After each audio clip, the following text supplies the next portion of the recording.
Hello, magandang araw po.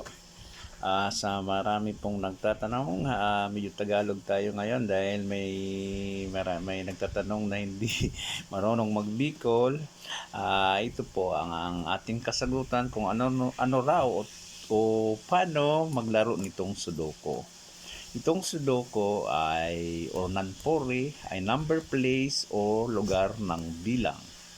Ito'y naibinto ni Howard Gardner noong 1979. Itong mga number na ito ay tawag dito ay initially defined values.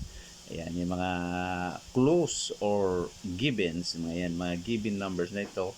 Dahil ang laro na ito ay single digit from 1 to 9 dito sa row na ito. Diyan sa row na yan, dapat makomplete natin ang 1 to 9 in any order. At sakto rin dapat pababa dito sa column na to. Dapat sakto rin dyan ang 1 to 9 in any order, makomplete lang yung number na dito din sa tawag dito ay region. Ito, tawag dyan ay region. Dyan dapat makomplete din ang 1 to 9.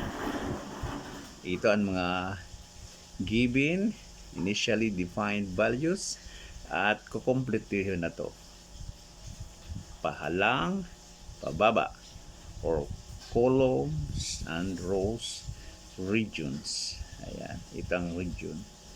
Ayan, yan. Diyan lang kasimple ang laro na ito. Kaya titingnan natin yung nagtry kagabi kung paano niya nasagot.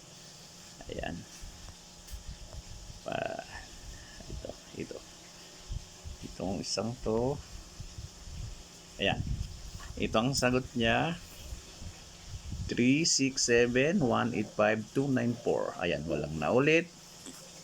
514962783. Ayan, 829374615. Walang naulit. At dito din sa region 294783615. Wala ring naulit. Sakto din.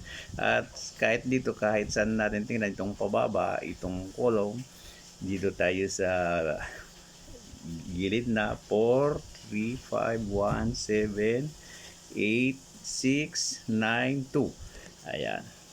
Kaya tama po ang sagot ni Sir Marion kagabi. Ayan. Ganyan lang po kasimple ang paglaro ng Sudoku. Thank you po. Salamat po sa panonood.